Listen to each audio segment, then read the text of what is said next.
I'm gonna take a bet that 99% of the people that clicked on this video could not survive these 5 backrooms levels I'm gonna be explaining. Because in this video, I'm gonna be telling you all 5 horrifying, skin-crawling, crying for your mom, deadly backrooms levels. These are places that no human should ever enter, and most certainly if they did, they would not survive. So while you're watching the video, if you think I'm wrong, you need to leave a like if you could survive these levels, and watch through it to let me know which ones you could or which ones you couldn't survive, even though I know you're lying and I know you couldn't survive any of them. But without further ado, let's hop into these 5 backrooms levels, and let's see how dangerous of a level you could survive.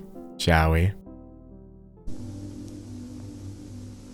Level 948 is one of the most unique levels that I've truly ever gone over on this channel. Seriously, I don't know where to start, but I'm going to right now. It starts with the following quote. Level 948 is a peaceful, safe land made of nothing but quilts. It was made for me 1 year ago today. So you can kind of see the vibe the level's going for. There's no classification graphic given for this level, but since the quote I just read said it's peaceful, we're gonna assume it's peaceful. So for now, I'm gonna give it a class 1. The level is a vastly large outdoor quotation mark area that has the layout and geography pretty similar to the real world. It's got hills and trees and valleys and everything else you'd see in nature, except for one big difference that I mentioned earlier inside of the intro. Everything here in the level is made out of fabric, and it seems to be blankets and quilts. So instead of dirt and hills and layers of sediment and rocks and stuff, there's quilt and fibers and blankets and carpet stuff and all that sort of stuff here. I just said stuff like 5 times, sue me. There are large canyons in this landscapes, and there's holes and caves and trees and prairies,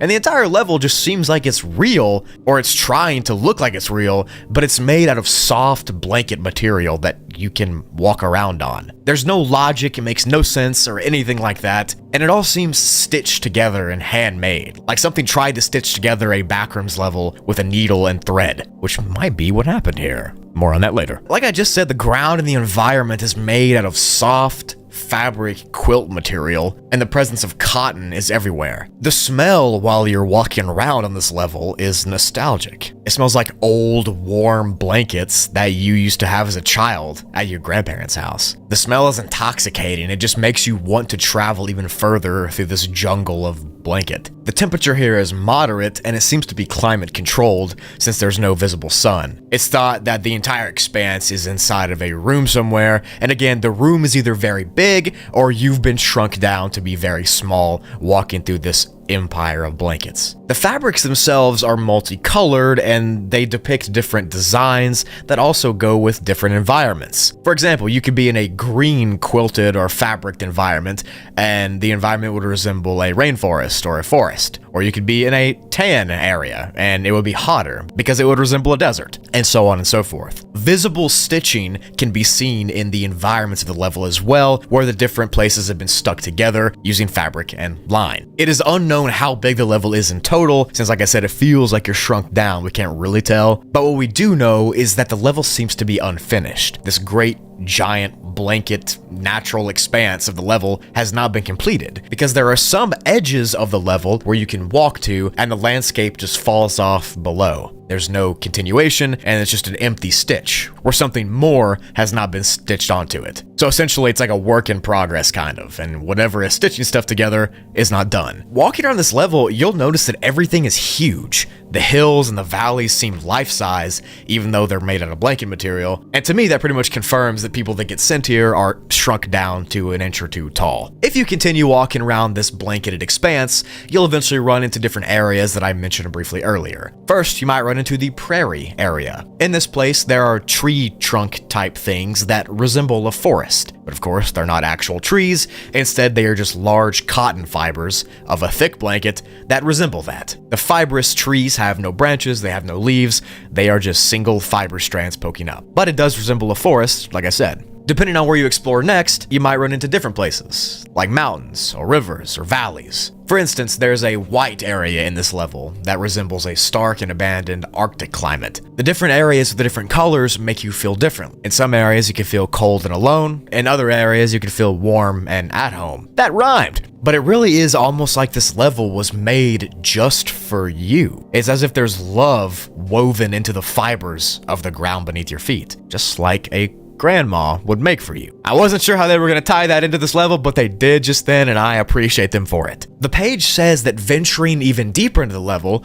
you might find other places, such as a small town. This small town has identical shaped houses that are made from quilt and fibers themselves, and they resemble sort of the level 94 houses. The towns you might run into are small and roadless, and they're empty and they're simple, but they are towns nonetheless, and they're supposedly pretty peaceful and relaxing to explore. Going even further past all of what I just talked about, you might run into really steep hills and really oppressive environments. The valleys and ravines can get bigger. Even though they look just like crinkles inside of a quilt, they're still dangerous because you could fall down in them and it's really hard for you to get out. The last paragraph of the levels page is pretty interesting, so I'm just going to go ahead and read it for you, that way you get the full vibe, and it goes like this. Level 948 is accessible to the mortals that populate the backrooms. As much of a difficult choice that was to make. I know what they'll do to it. I can see the damage they'll cause trying to farm this level, but this level needed a purpose. She always appreciated her creations being used by her daughters and granddaughters, so much so that the ones they own almost look unrecognizable now. Besides, I don't feel like I can get enjoyment out of this level without that constant tinge of sadness rattling in the back of my head. End quote. As you can tell by that, this level is indeed created by some entity.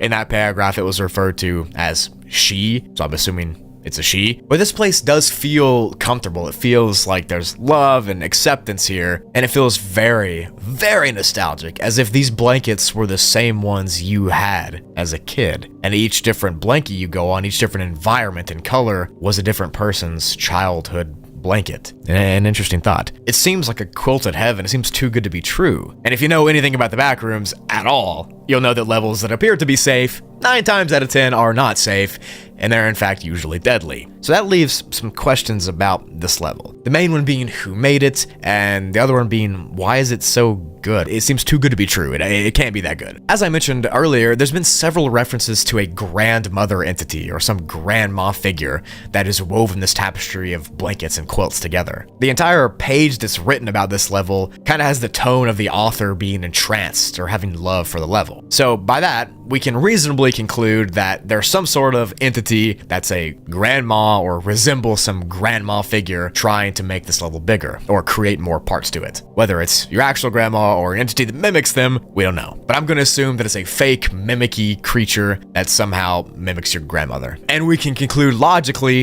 that it's not actually a safe level, no matter what the author says. It's some sort of trick or trap to get you to go further into the blankets and never be seen again. And I quite like the theory I just came up with while scripting this video that you heard earlier. How each different environment, each different color of blanket might be a different wanderer's childhood blanket that spawned in once they got here and got lost. And that's why there's so many different areas. Maybe if you get lost, if you get sent here, your blanket will be the next area that people can explore. If you want to enter this expanse of quilts and perhaps see a fake grandma here and get shrunken down, that might be pretty cool, you can find a single door on level 196 with a quilt on it, then open up that door to be here. There's also no listed exit, so as I said, that plays into the level being a trap. But what I just explained is all we know about the level.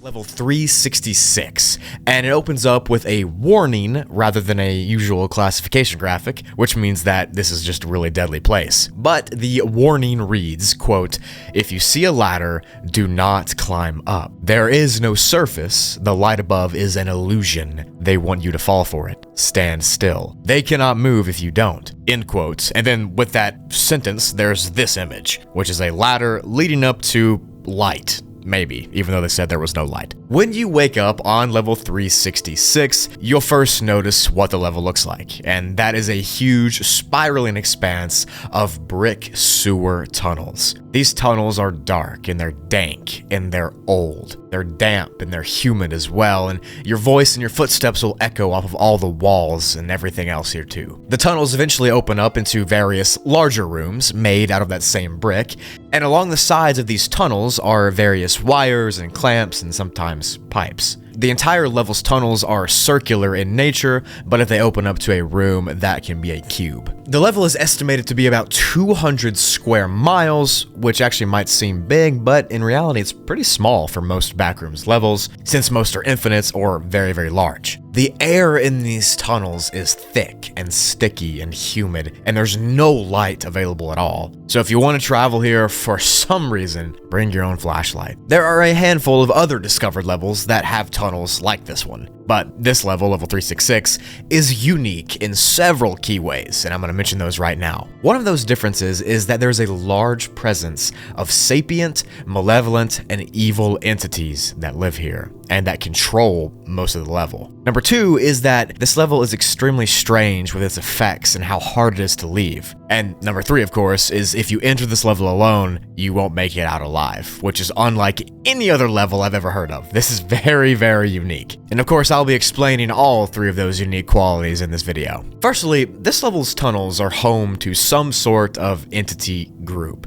and there's at least 12 of them that patrol this 200-mile expanse. You do not want to run in or interact with these creatures in any way. They're constantly running through and examining the tunnels at extreme speeds with inhuman movement. So far, there's no direct description given of these creatures, since it is pitch black and since most people that interact with them, well, they're gonna die. But they seem to be some sort of two-legged, large creature that is so insanely, innately terrifying that they strike the fight or flight response into people who come into contact with them. Now, I'm sure you know what the fight or flight is, but if you've been living under a big rock or you never went to school or something, it's the feeling you get when you're confronted with a scary, life-threatening situation. Essentially, your body will make you want to run or fight whatever you are seeing. And those creatures that run around this dark level invoke that feeling into everybody that gets near. And you don't even have to see them to get that feeling. They're just so bloodthirsty and aggressive that without even seeing them through the darkness, your body gets freaked out. They smell of grotesque iron and rot and flesh, and they seem to devour people just for the heck of it, just for sport. But the unique thing about these entities is in their movement, and it's that they only can move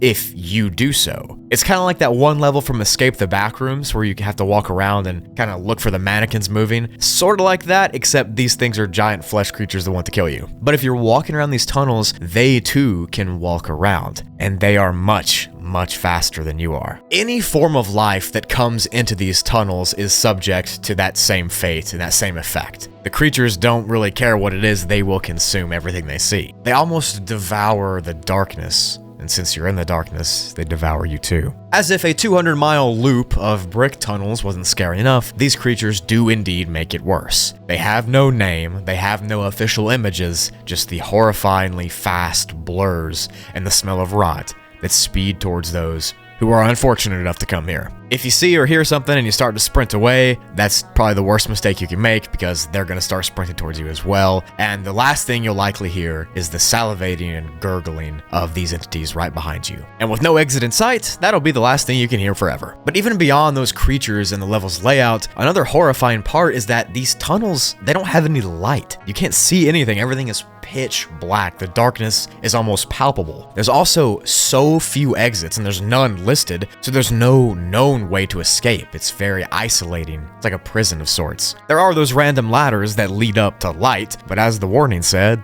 there's nothing up there, and it's just a trap. The levels page ends with this sentence that I think pretty well encapsulates the entire level, and I'm just gonna read it to you now. Quote, "God bless you if you find yourself here alone, because you will have no one to sacrifice in order to escape alive." End quote. You see, this level pretty much requires you to come here and not move or not make any sudden movements. And because of that, it is theoretically impossible to escape by yourself, since you need at least one other person or one other thing to distract the entities while you're running away. As horrifying as that sounds, it truly does seem that that is the only single possible way to make it out of this tunnel, or have the option to even try to. And the problem is, it is so easy to get to this level that you can even do it by accident, and it can happen from safe levels. For instance, the main entrance is from the sewers on level 11, and if you wander too deep in them, you can find yourself here in these brick tunnels. And level 11 is pretty decently safe, so that would be awful if you were in a safe level with some people you knew, and you just found yourself here after that. There are no listed exits to these tunnels. There is no way out, it is just death and decay. If you were not alone in this level and you somehow managed to make it out alive, then you will end up at the place you came from. So if you walk in from level 11 and you somehow get back, you'll make it back to that entrance wherever you came from. This level genuinely is a nightmare to think of. This thick darkness, this hot ambience and rotten smell, and the creatures that inhabit and feed off of the death that happens here. There's no light, there's no exits. It's a prison, it's a claustrophobic prison of that, and it's just a horrible place to be. And it's weird that it's got a connection to such a good level, like level 11. But whatever you do, when you come here, don't move, and if you come here on purpose, bring other people with you. That way you can try to outrun the entities. And just remember that to survive the level, all you gotta do is outrun your best friend, because they'll get eaten first.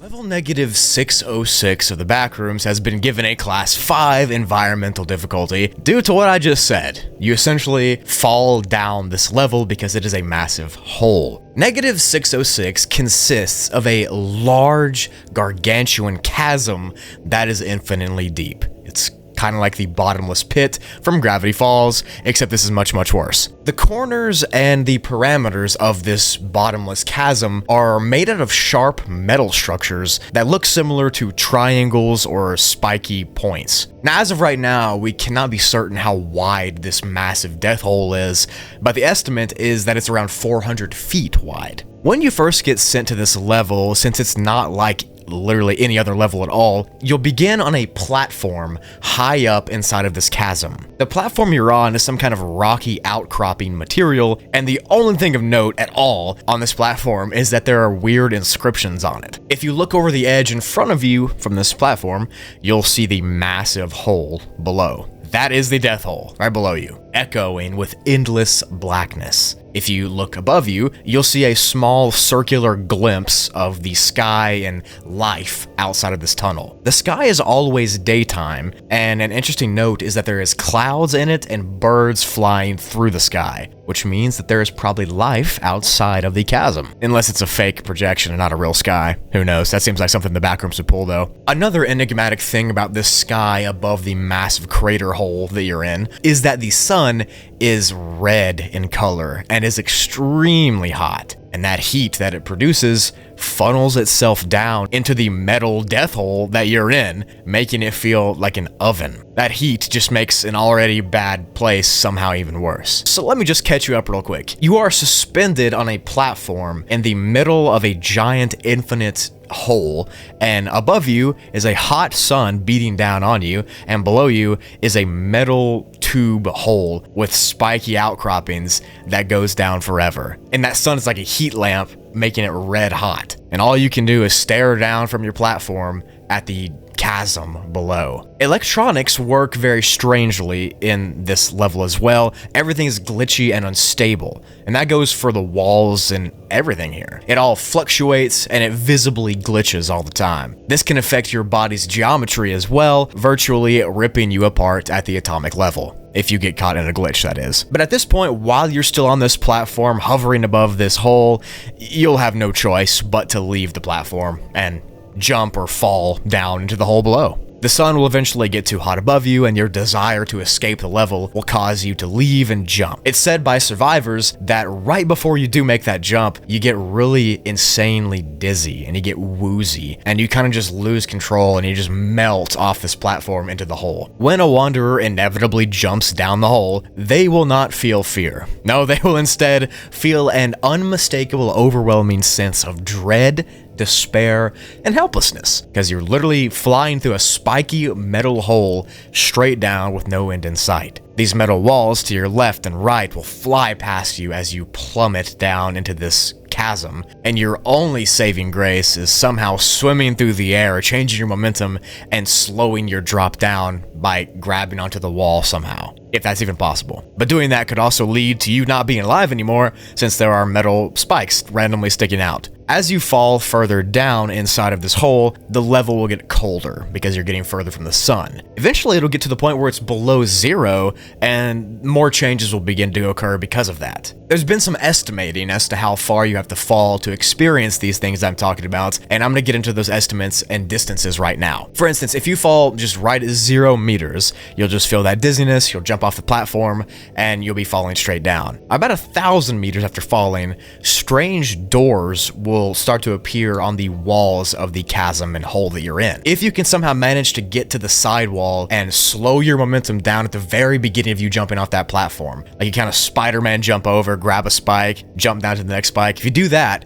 and you make it down here, you can actually get through those doors to other levels. That's how you can escape. But most people don't know that. And if you don't do that, you will continue to plummet. At what's estimated to be about 3,000 meters, the level will begin to cool down, various cracks and imperfections inside the holes will start to form, ice and snow will begin to happen, and smilers can be seen beyond these cracks and holes. At this point, the level is also getting darker now, and you'll stop being able to see the hole that you're falling into at all. At about 5,000 meters, you're still free falling, and the level is just freezing cold at this point. The darkness is oppressive, you can't see anything, there's no more cracks, no more imperfections, and you'll begin to hear whispering from somewhere. This could be a hallucination though. After 7,000 meters, hypothermia might begin to set in, and the sunlight is long gone at this point. You're never seeing the sun again. The metal walls are covered in ice, you can't stop your momentum anymore, and if you're dressed improperly, you might just give in to hypothermia. But if you can make it past this 7,000 meters, the level will actually begin to heat up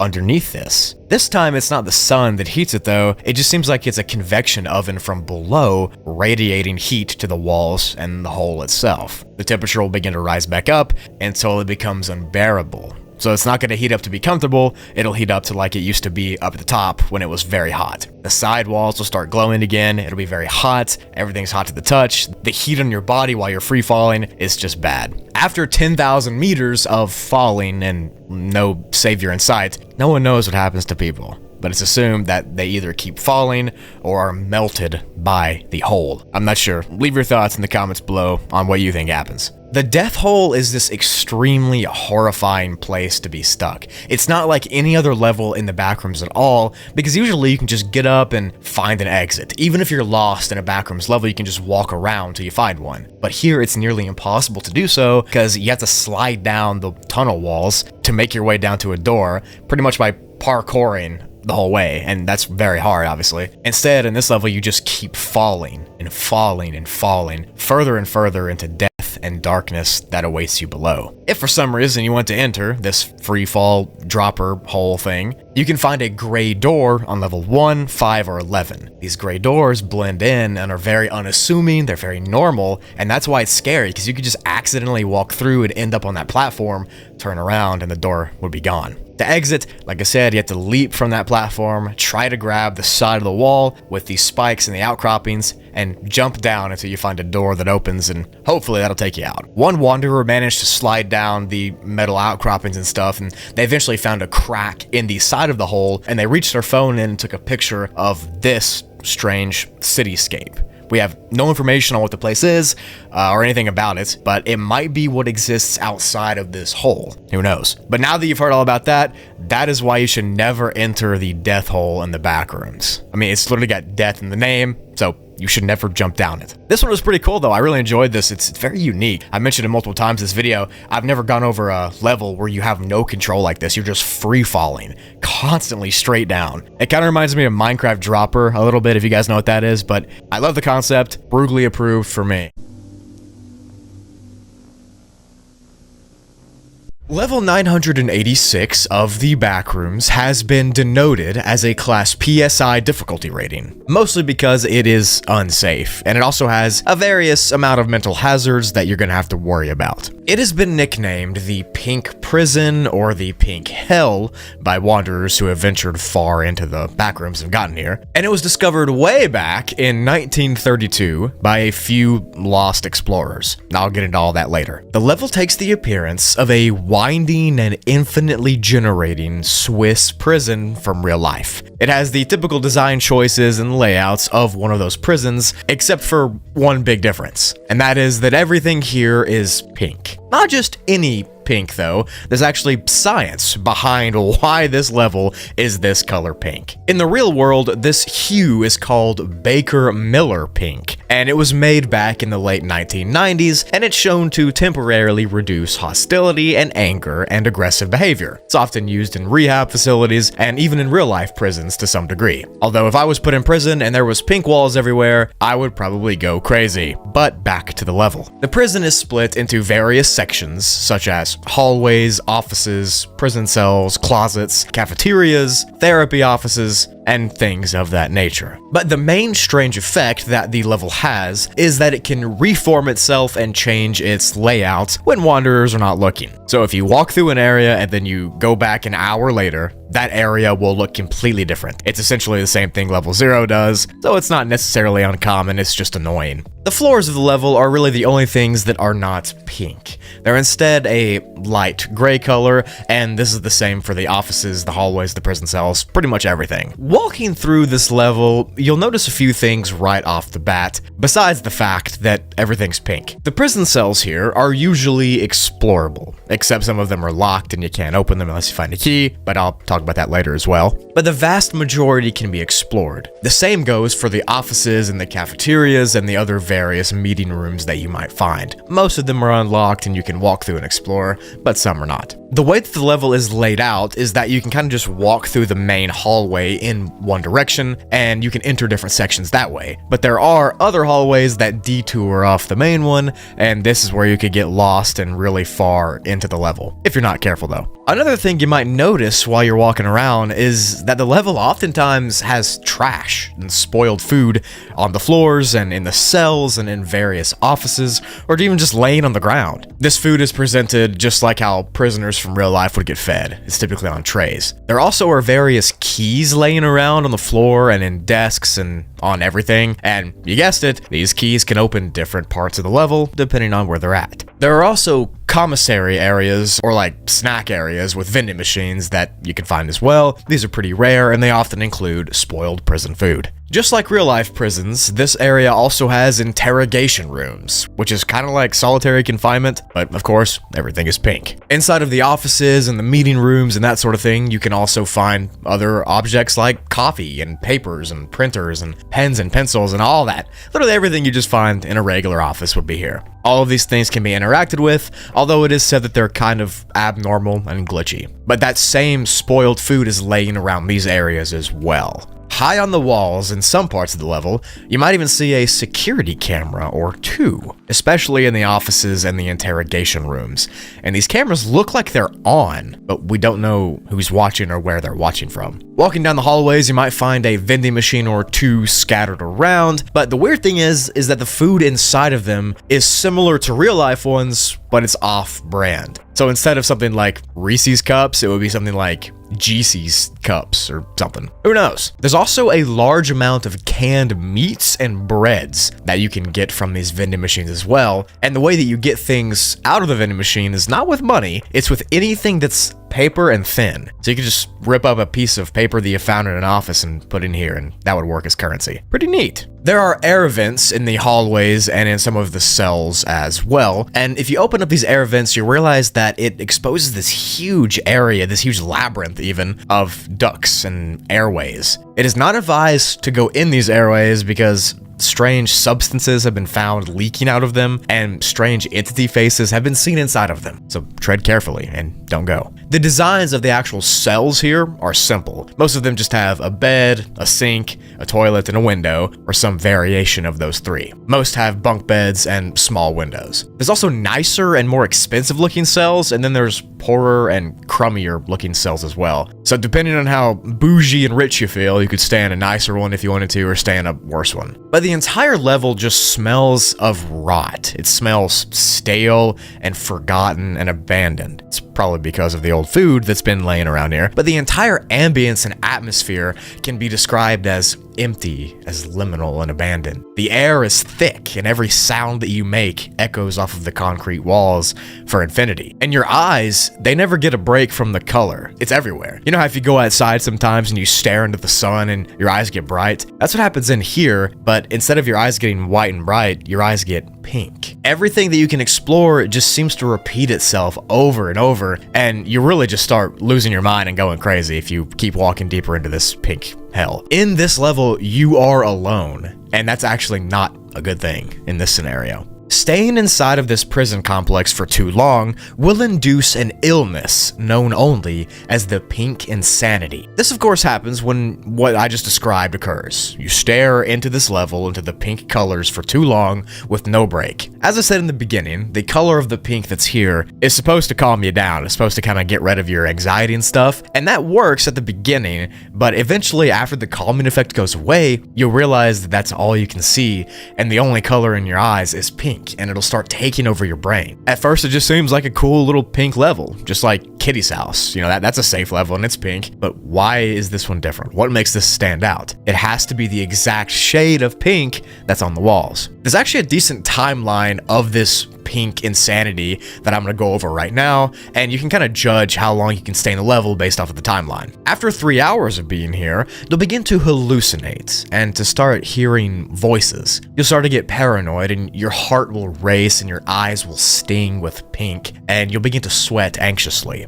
After 10 hours here, you'll begin to really fall off the deep end. You'll begin to randomly scream and convulse and lose control over your own body and its movements. The hallucinations will appear real and you can interact with them, and you'll essentially begin the wretched cycle, which by the way, that usually takes longer than 10 hours to start, but the pink insanity expedites it. At a full day, a full 24 hours of being stuck in this prison, your eyes will begin to turn red from all the pink. You'll begin to dissociate from reality, and an immense pain will take over your entire body. You'll eventually go blind, and you can feel your consciousness drifting from your head. It's almost like the pink is taking over, and nothing is left after it's gone. At some point around 90 hours in, full paralysis sets, which means you won't be able to move or see anything. You'll just be stuck in this state indefinitely. You'll see nothingness. You'll be blind. You can't move. All you can do is hear. And you'll be stuck like this forever unless you take the proper steps to stop the pink insanity from spreading. I'm sure something similar to this would occur in level 0 if you stayed there for longer, maybe the yellow insanity or something, but I'm not sure. That's not canon. It just sounds like something that might happen. But in this level, the only room that is not going to be pink colored is one of the various therapy or psychiatric rooms. These are very rare to find, and if you do find one, it's even rarer that it's unlocked. However, if you can locate one and get in, you need to stay in there to avoid staring at that pink coloration. These therapy rooms and psych rooms, they're just regularly colored. There's grays, there's whites, there's green plants, and things of that nature. It's like a break or a respite from the overwhelming sea of pink. But this entire area is kind of like solitary confinement. You're trapped here with this annoying pink color forever, and it only gets worse the longer you're here. It's empty, it's stale, it's sour, it's lonely, and you literally cannot escape unless you do what I'm about to tell you. If you do manage to find one of the psychiatric rooms or therapy rooms, you might be able to locate a various journal that can help you find other ways to get out. These journals also could provide you with tips and tricks on how to survive the pink insanity, and it's said that reading these journals kind of brings people back down to reality, and it kind of gets the color back to your eyes. The level is not dangerous because of entities or crazy effects or whatever. It's dangerous just because that's all it is. It is dangerous intrinsically. It's empty, you're alone, you're abandoned, and you're in this pink abyss. And if you put a human in any place where they can't see any color except one, they will eventually go insane because their humanity is being taken away. So in order to survive all I just described, you need to find an exit. And to do so, you can read one of those journals I just mentioned, and that'll take you to a therapy room, or at least tell you how to get to one of the therapy rooms. Once you get there, you can no-clip into a plant to be sent out of the level, or you can try to no-clip through a wall in there as well. To enter the level, for some horrible reason, you have to be in the white torture level, which I've also made a video on, and that would be a horrible way to go, because the white torture level is similar to this, it's just all white. But imagine trying to escape that level and ending up in literally a worse level. You have to have terrible luck. But that's how you exit and that's how you enter. Take that how you will. The human mind does strange things when you can only see one color forever, and this level is the exact proof of it. It's some sort of psychological experiment almost, and that's kind of like how the entire backroom should be, in my opinion. It has this environment of spoiled rot and emptiness, juxtaposed with this supposed to be calm pink color. It just doesn't work. Even I hate the color pink after recording this video. But leave a like if you think you can survive it, and let me know how long you think you could, even though I know all of you are lying.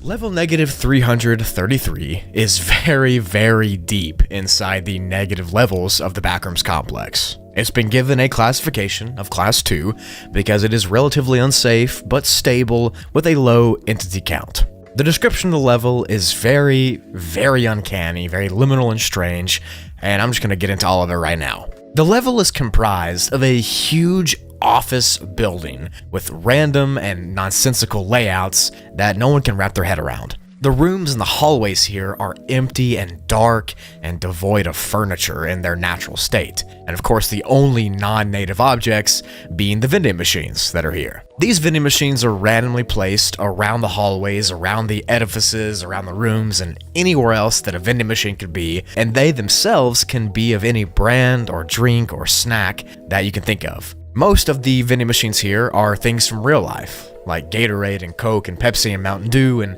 Doritos and Cheetos and that kind of thing, but some of them actually are Backrooms themed vending machines with almond water and Lucky O milk and that sort of thing. But essentially, this level will have any snack or drink that you can think up at all. Level negative 333 doesn't just have modern snacks and drinks though either. Some of the machines actually are from older generations, and they serve discontinued food and drinks. The vending machines mostly emit soft glows with a quiet buzzing that contrasts the dark and cool corridors of the level. The majority of this level isn't even lit up. It's very, very dark. It's very, very sad. And honestly, it's pretty hard to even see right in front of you with the only light being from these vending machines. It's speculated that the vending machines are actually unbreakable, and you can't tamper with them at all. You can't just break the glass and get a snack out. You gotta do it the old-fashioned way. But on that same note, they don't even have a coin slot or a cash slot that works at all, and they're operated by you just selecting what you want, pressing its button, and watching it slide down to you, which is pretty cool. It's free. The supply inside the machines also never runs out, and it's assumed that they replenish themselves through a unknown way. The Backrooms actually tends to do this a lot, which is pretty nifty. Thanks, Backrooms. The machines also work even if you unplug them. They don't have to be plugged in, they don't need power, they don't need electric or anything. They just keep things cool and always do their vending thing. As stated before, the level itself, besides the machines, are completely dark, with nothing else to note. The hallways in this level are very similar in nature to level 0's, and they tend to have those weird properties that affect how you travel around. So you might walk down one big long hallway, and then you get sent to the beginning of that same hallway without even noticing. Or you might find a set of doors, open them up, walk into that room, and then once you walk in, you're on the outside of the doors again. Little things like this are very common to happen in level negative 333. Perhaps it's because it's so deep in the negative levels, or it could just be a regular old Backrooms thing. We don't know, it's very glitchy. The vast majority of this level's halls have no windows, but the few that do, you can actually go up to them and you can look outside and you can see what's outside of this complex. So beyond the windows, you'll usually see these dark silhouettes of other large city buildings. The buildings show no signs of life. There's no lights, there's no people, no creatures out there. It's just eerily still and empty. In fact, some people think it's not even real. It's just like a fake cutout of stuff out there. Who knows? Another unique property about this level and its hallways and its rooms is that oftentimes soft melodic sounds are playing from an unknown location in the ceiling.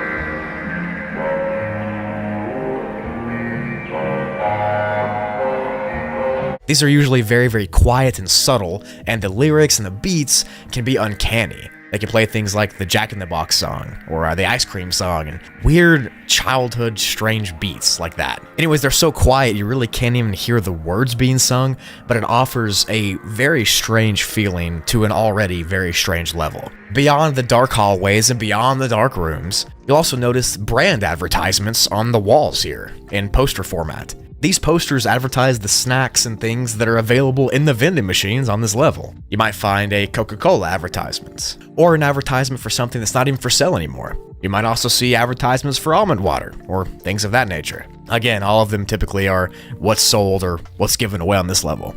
The building itself resembles some kind of office or work building in design, and the rooms and the hallways it has follow that pattern as well. There are meeting type areas and break rooms that are very common. Break rooms are pretty widely known as safe areas in this level where you can kind of go and shut the door, and if you're lucky, there'll be a vending machine in the break room and you can kind of sleep and relax in there. But those kind of rooms are not the only ones that you might find while walking around. There are two other types that you might see and that you'll need to take note of before visiting.